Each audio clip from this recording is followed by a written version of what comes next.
Shoto never turned left when he went for walks. The city was to the right, and he preferred to head in that direction towards the endless, intricate noise and bustle. It wasn't that Shoto was a big fan of crowds, or people for that matter. Instead, he was prone to keep to himself and not attend parties or major events unless absolutely necessary. But sometimes about going into town and observing the lives of strangers made him feel less lonely. It was nice to see people meeting with an old friend over coffee or rushing to work after missing the train. Shoto was aware that he was more observant than most, but he found it particular how little people seemed to notice some things. Sometimes he had discovered he could watch people for longer and longer periods of time as they buried their noses in newspapers or told long-winded stories their friends pretended to be interested in, and no one would give him a second thought. Despite all of this, for years now, he had ventured into the city, sometimes to buy clothes or dinner, but the vast majority of the time it was simply to lose himself for a few moments in the lives of strangers. That had been his intention for today until he noticed how pretty the leaves outside his apartment looked in the late autumn evening. The sun glinted off the red and orange leaves, giving the air a hazy tinge, and he was so allured by the sight he hardly noticed that his feet were carrying him left down the street away from the city. Shoto had only been in this direction once or twice. It had bored him in the past, but he figured he was long overdue for a change, and so he pulled his jacket a bit tighter around himself and headed off down the street to see where he would end up. It was all pretty standard for a few minutes, the same drab gray apartments crammed together along the side of the road, and a few teenagers walking along as they whispered and giggled to each other. But otherwise, he saw relatively few people.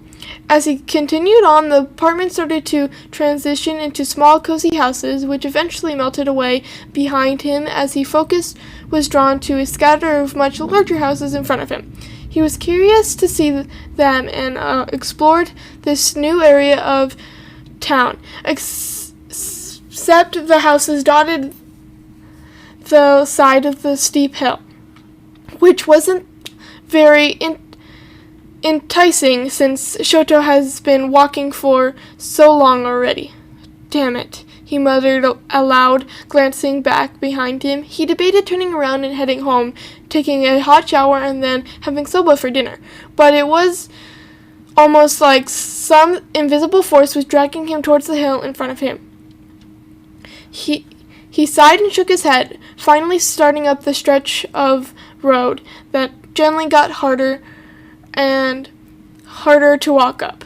Should have gone right, he spoke to himself in a soft voice, which made him realize at least one good thing about being up here without other people around. He could talk to himself without looking weird or crazy. Shoto was getting tired and out of breath as he kept walking, but he had a stubborn side and wanted to make it to the top before turning back and went back home. It was definitely a nice change of scenery, and he glanced over his shoulder. He realized he was so high up now he could see the foggy skyline of the city in the background, peeking over the sparse scatter of trees and apartments that he had walked past earlier. As he neared the top of the hill, a burst of energy overtook him, and he walked a bit faster, jamming his hands into his pockets and getting lost in his thoughts. He was so distracted and used to not seeing anyone else at this point that he jumped slightly when he heard an abrupt shout out of nowhere. His eyes widened and he looked around for the source of the sound. His gaze finally settled on a man with ashy blonde hair standing out in his yard and talking loudly on the phone with someone. From the instant he saw him, Shoto was captivated. Maybe it was because he had didn't had anyone else to watch during his walk, and it was interesting to finally be able to see someone. But whatever it was, he couldn't keep his eyes off the other male. That is, until he realized he was the only other person out here right now, and it was a lot more difficult to covertly people watch when the individual you are trying to observe was glaring out at you. As Shoto realized he was being watched back, he quickly jerked his gaze away, cheeks heating as he felt a stab of disappointment and guilt at being caught looking. Though he couldn't stare directly at him, he could certainly still listen, and this guy seemed pissed off. "I said I'll be there soon, damn it! When have I ever been late to anything? That's what I thought." He drawled out in a rough voice. Shoto's eyes widened at the exchange between this man and whoever poor person was on the other end of the phone. But after a moment, he deemed it safe to sneak another glance. Luckily, his back was turned now, but the blonde still clenched the phone tightly to his cheek and muttered into it, quiet enough now that where Shoto couldn't hear. He took note of his build and height, and figured that they were around the same age, and that was about all he could tell right now without being able to see his face clearly. He had walked far enough now where he would have to look back over his shoulder to see anyone anymore. So he trained his gaze on the ground in front of him and continued up the hill, trying to forget about the guy and enjoy his peaceful night. Shoto made his way to the top, hoping the blonde would be gone by the time he turned around, and started back since he would be on the same side of the road as him now, and he didn't want to be anywhere near the guy when he seemed this mad. He lingered at the top for only a moment, but it was getting dark quickly, and he knew he would be home before it got to be too late. As he headed back down, he sighed with relief to see the other man seem to be gone, at least for the time being, and he wouldn't have to deal with an awkward small talk or nasty glares. As he approached the house, he noticed something seeming amiss, and it took him a few seconds to realize that the front door was cracked open a bit. He squinted at it, trying to see if it were maybe just his imagination, but before he could get a good look, he realized that the car that he'd been idle in the driveway was quickly backing towards him.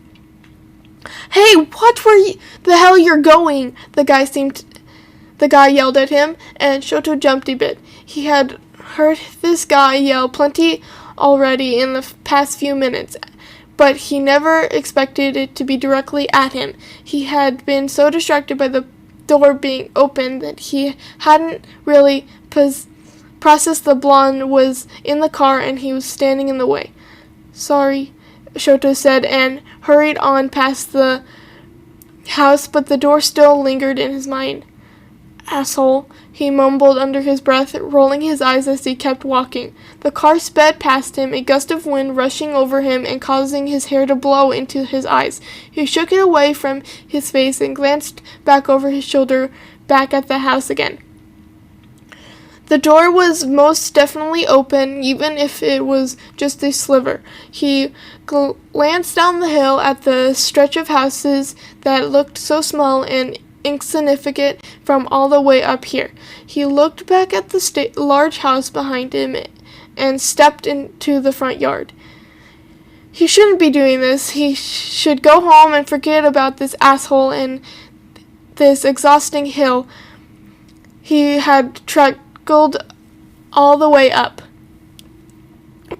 But he didn't. Instead, he approached the front door, thankfully that the sun had fully set and the lights were rapidly fading, making him less noticeable against the backdrop of these pine trees. He stood on the front step, contemplating his options for a few seconds. Anyone could be inside. He had no evidence this man lived alone. There could be security cameras or someone watching or any number of any other things that could go wrong. But Shoto did what any sane, rational person would never in a million years dream of doing. He nudged open the door and slipped inside.